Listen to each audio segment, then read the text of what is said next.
Channel पर प्रस्तुत जानकारी केवल सामान्य जानकारी और शिक्षा हेतु है। हम सटीकता का प्रयास करते हैं, लेकिन किसी भी जानकारी की पूर्णता या सत्यता की गारंटी नहीं देते। यहाँ व्यक्त विचार वक्ता के निजी हैं और किसी संस्था की आधिकारिक राय नहीं दर्शाते। दर्शकों से अनुरोध है कि किसी भी निर्णय से पहले स्वयं जांच करें। चैनल किसी भी नुकसान या भ्रम के लिए जिम्मेदार नहीं होगा। नमस्कार। आज एक खास दिन है, अंतर्राष्ट्रीय योग दिवस। तो हमने सोचा इसी विषय पर थोड़ी गहराई से बात की जाए। हमारे पास विकिपीडिया से, कुछ न्यूज़ आर्टिकल से और योग दर्शन से भी जुड़ी कुछ दिलचस्प जानकारी है। आज कोशिश रहेगी ये समझने की कि भाई ये दिन शुरू क्यों हुआ, 21 जून ही क्यों, और योग का मतलब क्या सिर्फ आसन है या कुछ और भी है इसके पीछे। और हाँ, वो पतंजलि योग और हठ योग, उनमें क्या फ़र्क है, उस पर भी थोड़ी बात करेंगे। चलिए शुरू करते हैं। तो सबसे पहले ये अंतर्राष्ट्रीय योग दिवस, इसकी कहानी क्या है, शुरू कैसे हुआ ये सब? सुना है 2014 में भारत के प्रधानमंत्री नरेंद्र मोदी ने यूएन में इसका प्रस्ताव रखा था। जी बिल्कुल। 2014 में संयुक्त राष्ट्र महासभा में उन्होंने ये प्रस्ताव रखा कि 21 जून को अंतर्राष्ट्रीय योग दिवस मनाया जाना चाहिए। और 21 जून की ही तारीख क्यों, कुछ खास है इसमें? हाँ, ये दिलचस्प है। 21 जून उत्तरी गोलार्ध में साल का सबसे लंबा दिन होता है। इसे समर सोल्स्टिस कहते हैं। कई संस्कृतियों में इसे प्रकाश, चेतना और नई शुरुआत से जोड़ा जाता है। अच्छा, और सुनने में आया कि इस प्रस्ताव को समर्थन भी बहुत मिला था। अरे जबरदस्त समर्थन। रिकॉर्ड 177 देशों ने सहप्रायोजित किया इसे। ये यूएन के इतिहास में किसी प्रस्ताव के लिए सबसे ज्यादा सहप्रायोजक थे। वाह, 177 देश। जी। और फिर दिसंबर 2014 में इसे आधिकारिक तौर पर अपना लिया गया। तो पहला योग दिवस मनाया गया 21 जून 2015 को। हाँ बिल्कुल। और दिल्ली में राजपथ पर एक बहुत बड़ा आयोजन हुआ था। हाँ, मैंने सुना था गिनीज वर्ल्ड रिकॉर्ड भी बना था शायद। जी, गिनीज रिकॉर्ड बने थे। एक तो सबसे बड़ी योग क्लास का और एक साथ सबसे ज्यादा देशों के लोगों के भाग लेने का। करीब 36,000 लोग थे 84 देशों से। कमाल है। लेकिन योग सिर्फ ये आसन वगैरह तो नहीं है ना? मतलब इसका गहरा अर्थ क्या है? नहीं, बिल्कुल नहीं। ये बहुत जरूरी बात है। देखिए, योग शब्द संस्कृत के युज धातु से आता है, जिसका मतलब है जुड़ना या एक होना। ये सिर्फ शारीरिक व्यायाम नहीं है। ये मन, शरीर और कह लीजिए आत्मा, इनको एक साथ लाने की, जोड़ने की एक पूरी प्रक्रिया है, एक दर्शन है। यानी एक समग्र दृष्टिकोण, होलिस्टिक अप्रोच। हाँ बिल्कुल। इससे शारीरिक फिटनेस तो मिलती ही है, साथ में मानसिक शांति, स्थिरता, लचीलापन, ये सब बढ़ता है। और अब तो WHO जैसी संस्थाएं भी मानती हैं कि योग कई तरह की जो लाइफस्टाइल डिजीज हैं, पुरानी बीमारियां हैं, उनको कम करने में, एक स्वस्थ जीवन शैली अपनाने में बहुत मददगार है। और इस साल की थीम भी कुछ इसी तरह की है शायद? जी, 2025 की थीम है एक पृथ्वी, एक स्वास्थ्य के लिए योग। Yoga for one earth, one health. एक पृथ्वी, एक स्वास्थ्य। हाँ, ये इस बात पर जोर देती है कि हमारा अपना स्वास्थ्य हमारी धरती के स्वास्थ्य से कितना गहरा जुड़ा हुआ है। ये हमें याद दिलाता है कि भाई जब हम अपना ख्याल रखते हैं, योग करते हैं, शांत रहते हैं, तो हम अपने आसपास के माहौल के लिए भी बेहतर बनते हैं। ये तो बहुत अच्छी सोच है, लेकिन जब ये शुरू हुआ तो क्या सब कुछ एकदम आसानी से हो गया था?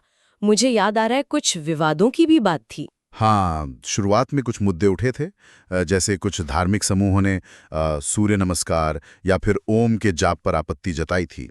उन्हें लगा कि ये किसी खास धर्म, मतलब हिंदू धर्म से जुड़ा हुआ है। जी, कुछ ऐसी चिंताएं थीं। हालांकि बाद में सरकार ने स्पष्ट किया कि ये अनिवार्य नहीं है और इसे योग के एक सेक्युलर रूप में प्रस्तुत किया गया।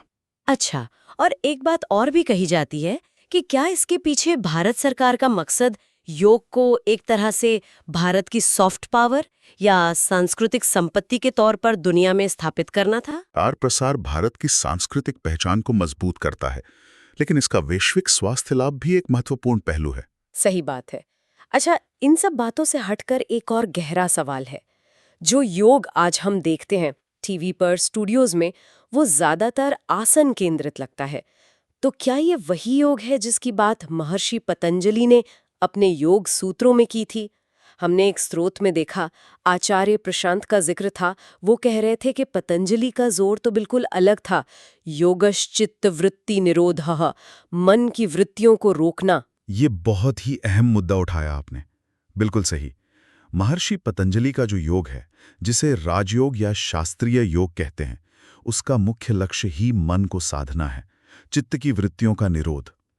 उनके योग सूत्रों में आसन का जिक्र आता है, लेकिन मुख्य रूप से स्थिरम सुखम आसनम के तौर पर, यानी एक ऐसी स्थिर और आरामदायक मुद्रा जिसमें आप ध्यान के लिए लंबे समय तक बैठ सकें। अच्छा, तो मतलब सिर्फ बैठने के लिए, आज की तरह इतने सारे अलग अलग आसन नहीं। हाँ, सीधा सीधा नहीं। पतंजलि का फोकस मन पर था, जबकि जो आज ज्यादा प्रचलित है, खासकर पश्चिम में, वो हठ योग से ज्यादा प्रभावित है। हठ योग? ये पतंजलि योग से अलग है। हाँ। हठ योग का विकास काफी बाद में हुआ, करीब 9वीं से 15वीं शताब्दी के बीच।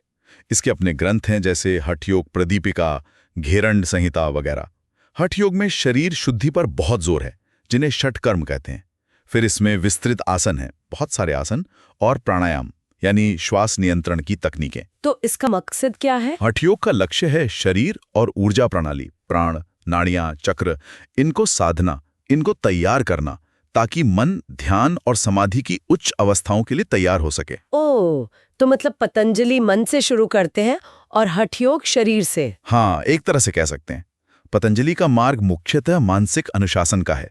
हठ योग शरीर और ऊर्जा पर काम करके मन तक पहुंचने का एक तरीका देता है। तो ये दोनों अलग होते हुए भी जुड़े हुए हैं? बिल्कुल, ये एक दूसरे के पूरक हैं, कॉम्प्लीमेंट्री। अक्सर हठ योग को राजयोग यानी पतंजलि योग की तैयारी के रूप में देखा जाता है।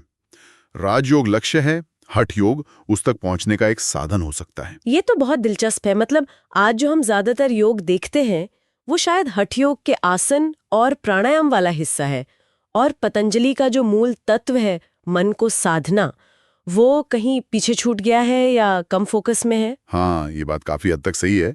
आज के योग अभ्यास में शारीरिक पक्ष पर जोर ज्यादा दिखता है, पर अंतर्राष्ट्रीय योग दिवस जैसे मौके हमें याद दिलाते हैं कि योग इससे कहीं ज्यादा गहरा और व्यापक है। बिल्कुल। तो संक्षेप में कहें तो अंतर्राष्ट्रीय योग दिवस सिर्फ योगा मैट पर कुछ आसन करने का दिन नहीं है। नहीं, बिल्कुल नहीं। ये स्वास्थ्य का, वैश्विक एकता का, सद्भाव का प्रतीक है। जड़ें प्राचीन भारत में, लेकिन आज की दुनिया के लिए ये बेहद जरूरी है। एकदम सही कहा। ये दिन हमें योग की पूरी तस्वीर देखने का मौका देता है, पतंजलि के मानसिक अनुशासन से लेकर हठ योग के शारीरिक और ऊर्जावान अभ्यासों तक। और सबका मूल संदेश एक ही है, मन, शरीर और अपने आसपास की दुनिया के बीच संतुलन बनाना। तो चलिए आज की बातचीत को यहीं रोकते हैं, लेकिन जाते जाते एक सवाल आप सबके सोचने के लिए छोड़ जाते हूँ। आज जब हम योग का अभ्यास करते हैं तो क्या हमारा ध्यान सिर्फ शारीरिक मुद्राओं और फिटनेस पर ही रहता है, या हम योग के जो गहरे पहलू हैं, मानसिक शांति, नैतिक मूल्य, आत्मचिंतन, उन्हें भी अपनी जिंदगी में उतारने की कोशिश कर रहे हैं, ताकि हम सिर्फ अपने शरीर से ही नहीं बल्कि अपने मन से, अपनी आत्मा से और इस पूरी पृथ्वी से एक बेहतर संतुलन, एक बेहतर रिश्ता बना सके।